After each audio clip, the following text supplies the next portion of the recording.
Bonjour à tous, j'espère que vous allez bien. On se retrouve aujourd'hui pour le deuxième jour du Ramadan. Je ne sais pas s'il y a des personnes parmi vous qui pratiquent le jeûne, mais en tout cas, je souhaitais vous partager la recette des pastillas au poulet car durant ce mois, elles sont juste excellentes pour accompagner nos soupes ou nos plats. C'est vraiment une recette indétrônable niveau sucré-salé. Avant de commencer, je vais vous demander de me soutenir un tout petit peu et pour ça, je vous demande de vous abonner en activant la petite cloche pour ne rater aucune nouvelle vidéo. Alors, pour commencer la recette, c'est tout simple. Je commence par mettre 1,5 kg de poulet coupé en morceaux dans une marmite. J'ajoute à cela 1 kg d'oignons. Ça paraît énorme, mais ne vous inquiétez pas, les oignons vont fondre complètement. J'ajoute ensuite un demi-verre à thé d'huile et enfin, je vais mettre un petit bouquet de persil et de coriandre que j'ai haché très finement. Je vais remuer le tout, bien mélanger et enfin, je vais juste recouvrir sans fermer ma cocotte minute et enfin, je vais laisser mijoter sur feu moyen pour que les oignons lâchent complètement leur eau. Je n'hésite pas à venir remuer de temps en temps pour éviter que les oignons ne brûlent au fond de la cocotte. Et au bout de quelques minutes, je peux voir que mes oignons ont bien fondu, ma viande a bien blanchi et je peux passer à l'étape suivante. Alors pour l'étape suivante, c'est tout simple, je viens tout simplement mettre mes épices. Je mets une demi-cuillère à café de poivre, une cuillère à café de gingembre, une cuillère à café de curcuma. Je mets aussi une cuillère à café de paprika. Je vais mettre un petit sachet de colorant alimentaire. Et enfin, pour finir, je mets 2 bâtons de cannelle et bien entendu une cuillère à soupe de sel. Je mélange bien le tout. Et enfin, pour finir, je vais cette fois-ci refermer complètement ma cocotte minute pour la mettre sous pression et laisser cuire mon poulet pendant environ 20 à 30 minutes. Je viens ensuite m'occuper de mes amandes. Pour ça, je vais venir les tremper dans de l'eau bouillante pendant quelques minutes afin de les éplucher plus facilement. Je viens ensuite les déposer sur une feuille de papier sulfurisé et je vais les enfourner à 200 degrés pendant environ 15 à 20 minutes pour qu'elles torréfient complètement.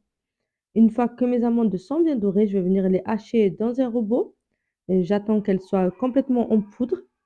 Il faut vraiment que ce soit haché, très finement. Je vais vous montrer exactement comment ça doit être. Je vais ajouter aussi du sucre glace et de la cannelle. Je mets 4 cuillères à soupe et 2 cuillères à soupe de cannelle. Vous pouvez en mettre plus ou moins selon vos goûts. Et enfin, je finis, par lier, ma farce avec de l'arôme de fleur d'oranger. Environ une cuillère à soupe, ça suffit pour avoir une texture comme ceci. Je reviens, récupérer mon poulet qui a normalement bien cuit, dans la marmite. Je vais le retirer et enfin, je vais vérifier qu'il n'y reste pas d'os, à l'intérieur de ma farce et je vais venir casser, 4 œufs, à l'intérieur, un à un, en remuant bien entre chaque. Il faut vraiment bien remuer entre chaque pour, avoir une cuisson complète des œufs. Vous remarquerez qu'au fur et à mesure, d'ajouter vos œufs et de remuer, votre farce, va s'épaissir et changer, légèrement de couleur. Après avoir une farce, prête, je vais la laisser, refroidir de côté. Je passe ensuite, à mon poulet. Je viens enlever, toute la chair de mon poulet et faire des petits morceaux, comme ceci. Et voilà, je vais enfin passer au montage de mes pastillas.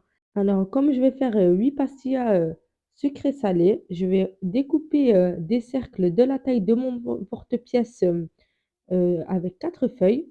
J'ai préparé, d'autres feuilles et plein de petits cercles et je passe au montage. J'ai préparé ma farce, mon poulet, ma farce aux œufs et enfin j'ai fait fondre 100 grammes de beurre dans un bol. Je prends, une assiette, je mets mon emporte-pièce et enfin je vais venir, déposer une première feuille de brique. Je la badigeonne légèrement de beurre. Je vais déposer un petit cercle de feuilles de brique. Je vais badigeonner aussi pour que qu'il colle bien, à la feuille de brique. Et en fait, je vais venir mettre, ma garniture. Alors je commence par mettre, un fond de farce. Je vais venir bien, aplatir le tasser, à l'aide, de mes mains et enfin je vais mettre, aussi, du poulet. J'en mets, vraiment de partout pour en avoir, de partout dans la pastilla et avoir une belle forme, bien ronde et enfin je finis avec, la farce aux œufs que je viens aussi, tasser, à l'aide de ma cuillère cette fois-ci.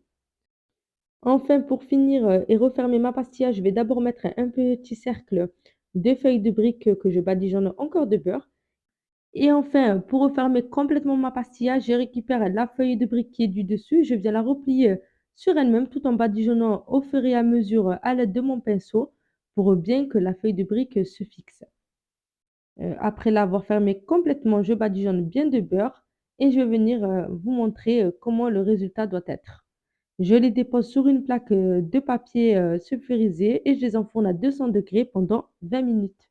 Au bout de 20 minutes, je sors mes feuilles de briques et je les badigeonne directement de miel et je laisse refroidir et enfin pour finir, je viens faire ma petite déco. Alors là, pour la déco, vous faites comme vous voulez. Pour ma part, j'ai choisi de mettre du sucre glace avec de la cannelle et quelques petites fleurs, séchées, de rose. Mais, vous pouvez aussi mettre des amandes effilées ou les laisser simplement, comme elles sont. C'est vraiment, à vous, de choisir, à libre à votre imagination. Alors, je vous montre à la découpe le résultat. Elle devait être, très, très croustillante. Franchement, ça craque, quand je coupe. Et voilà le résultat de l'intérieur. On peut bien différencier, les 3 étages, de farce d'amandes, de poulet et de farce aux œufs. Franchement, c'était excellent.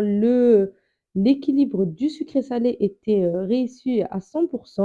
Je vous conseille vraiment de tester la recette et me dire en commentaire si vous avez aimé.